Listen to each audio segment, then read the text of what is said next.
Let's talk about boosting your immune system naturally.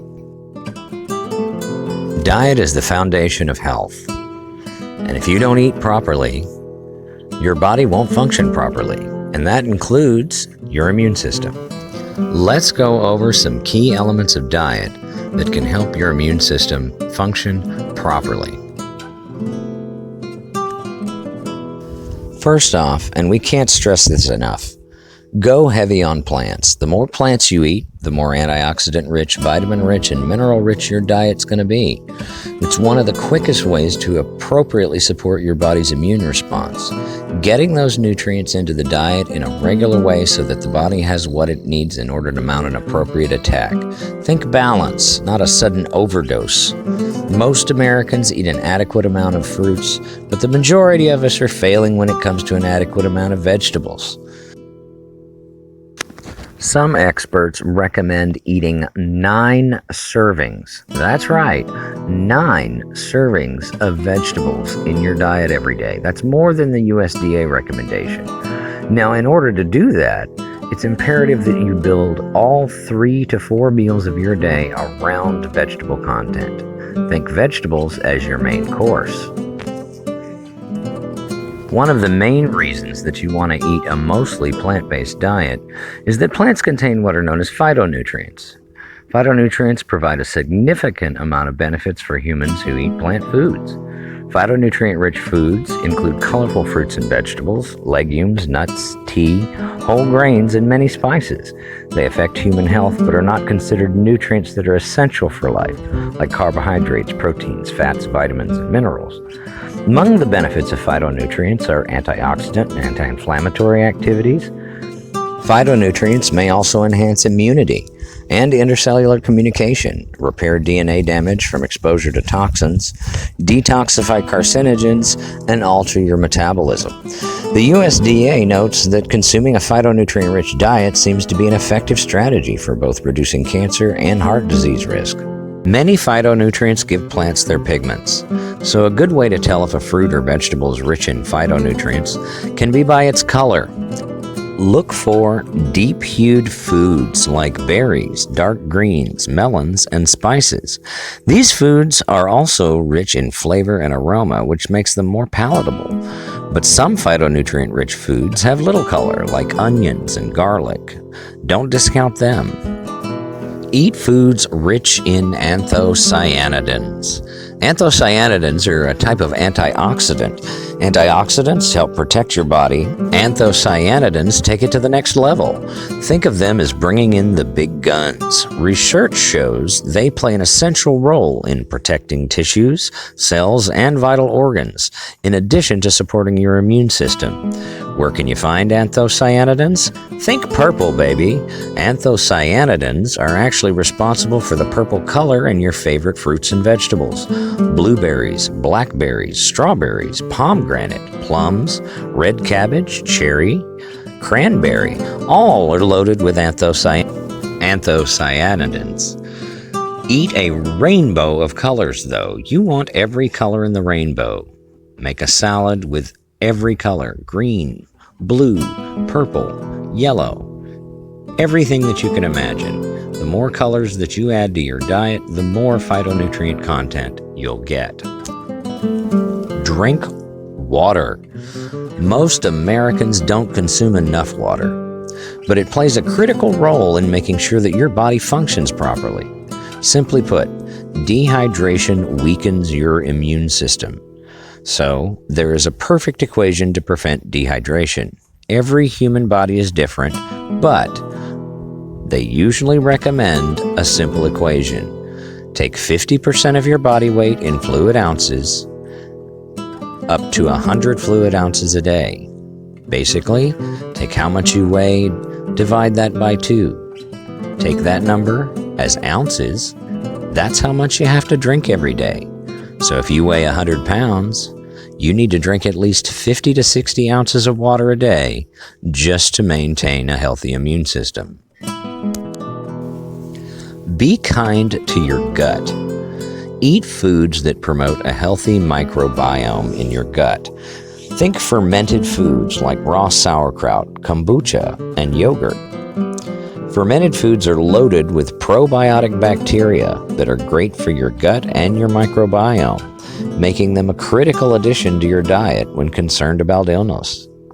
Why? Well, having a healthy gut is critical in supporting your strong immune system. A large portion of your immune system is actually packed around your GI tract. So, make sure to support those healthy bacteria with a healthy diet. Most people don't even realize that there's more bacteria in and on you than there is you. Did you know that human cells make up only about 43% of the body's total cell count? The rest are microscopic colonists. Think of yourself like a big apartment complex. So, the beneficial bacteria, known as probiotics, well, guess what they eat? They eat fiber, also known as prebiotic fibers. The detrimental bacteria mostly eat things like sugars. So, when you have an imbalance in your diet with far too many sugars and not enough fibers, the bad bacteria tend to outnumber the good bacteria. And that's when things go bad. So, to balance out that microbiome, you have to eat a diverse range of foods, fruits, vegetables, legumes. Eat fermented foods.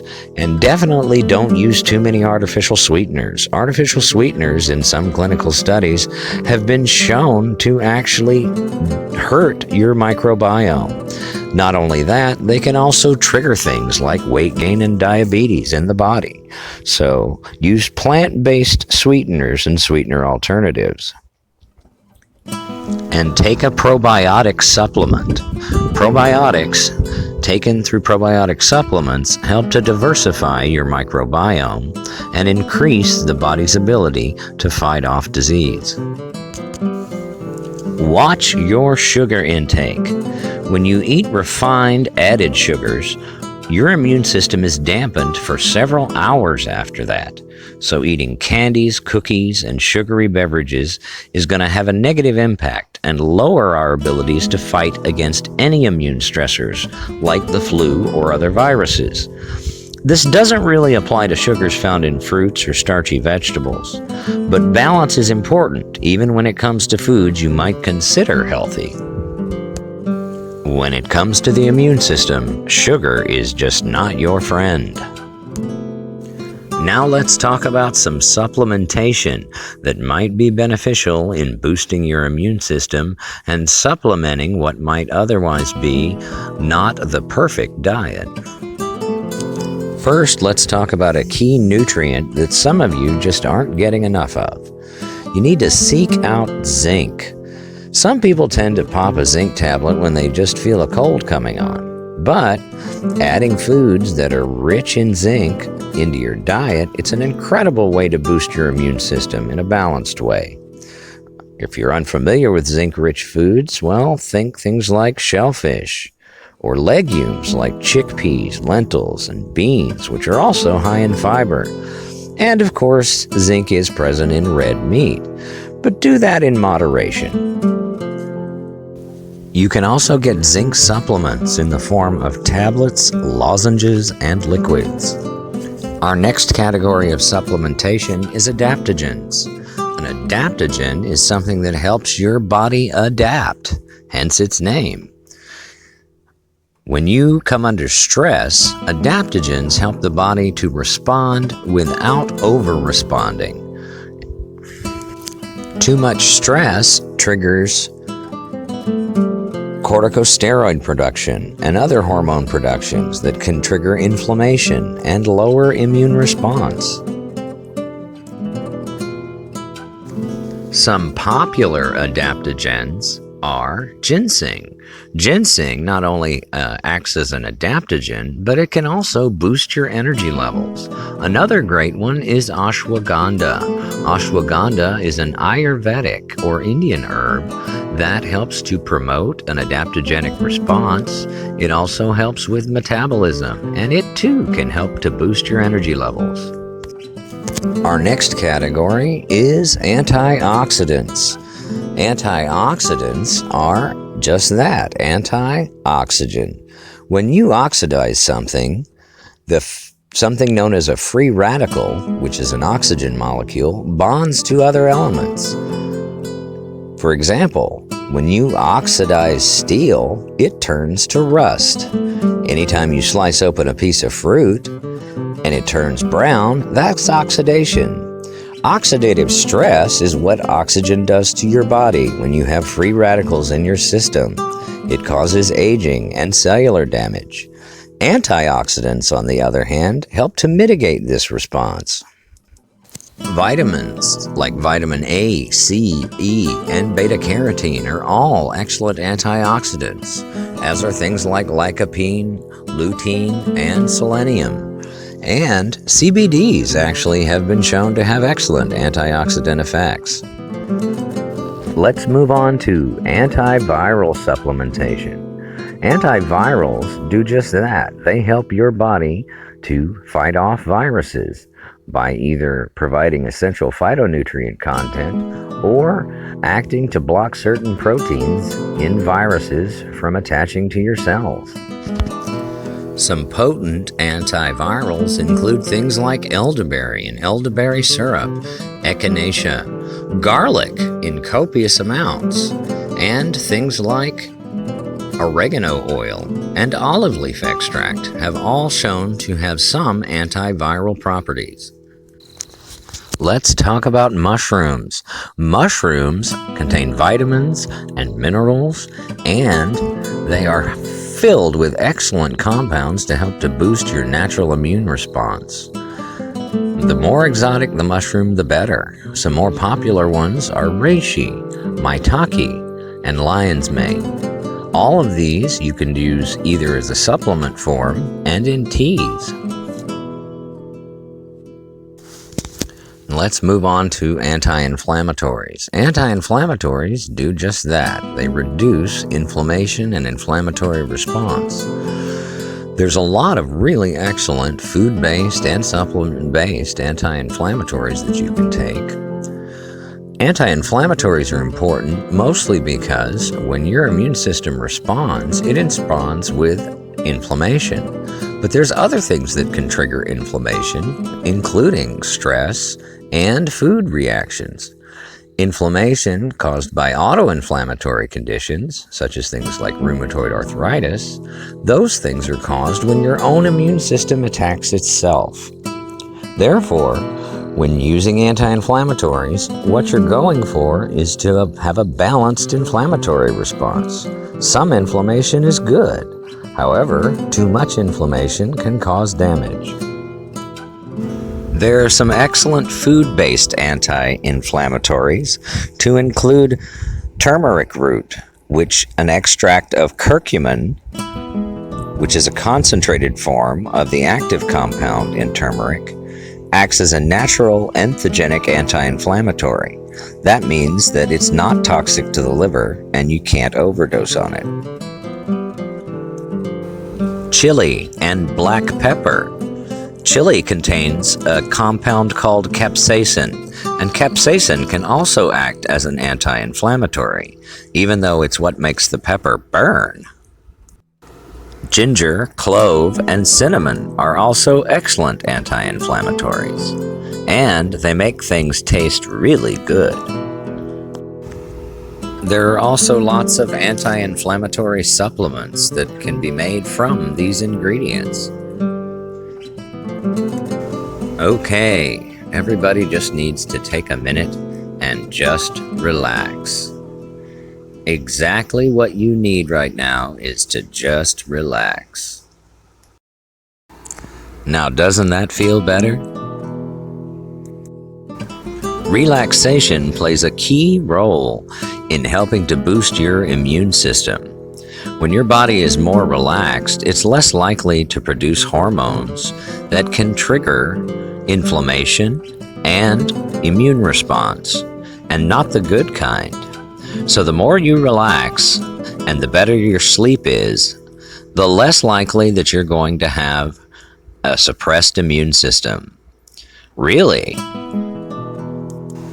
Studies have shown that people that spend time meditating or praying or just relaxing and doing things like yoga have a much better response when their immune system is taxed than those people that live under constant stress and anxiety. If you're feeling constantly stressed out, you might want to consider taking supplementation like CBDs, additional magnesium, supplements like GABA, and certain herbs. They can all help to lower stress levels. Also, you need to get a good laugh every once in a while and get plenty of good sleep.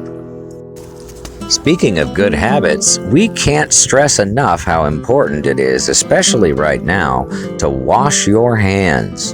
You need to scrub your hands like a surgeon every time you come in contact with any surfaces, and definitely wash them at least multiple times during the day. If you feel like touching your face, you better do it with washed hands. Speaking of touching your face, don't. Every time you touch your face after you've touched contaminated surfaces, you can transfer things like bacteria and viruses to the skin, especially in places near the eyes, the mouth, or the nose, which are your mucous membranes. That's how viruses and bacteria get into your system in the first place. Especially in the eyes. People tend to rub their eyes several times during the day unconsciously. So just remember, if you feel like touching your face, wash your hands. Now let's talk about some people that might be at a higher risk of infection due to certain factors in their health or their age range. The CDC has put out a recommendation that people that are 60 years or over or suffer from immunosuppressing symptomology, meaning things like if you have HIV, if you have diabetes, that also tends to suppress your immune system. If you have heart condition or lung conditions or asthma, or if you're taking immunosuppressing drugs, if you're on things like Humira, these things can help to suppress your natural immune response when you have an autoinflammatory disease. However, it can suppress your immune system to the point where you're more susceptible to viral infections. You should always talk to your doctor about those medications. Another habit that puts you in a higher risk, especially for respiratory infections, is smoking. So if you're a smoker, you might want to consider putting down that cigarette. So if you find yourself in one of these categories, it might be better that you pay attention to the general rules of social distancing right now. You need to stay at least 6 feet away from people. Avoid contact whenever possible. And if you can, stay in, if possible. Just stay home. Avoid non-symptomatic carriers because some people can carry a disease and not show any symptoms of it. Children are a good example, as well as young adults. Anybody could be a carrier. Don't assume someone is healthy just because they don't look sick. And don't forget to sanitize frequently used surfaces. Things like doorknobs, handles, telephones, calculators, cash registers.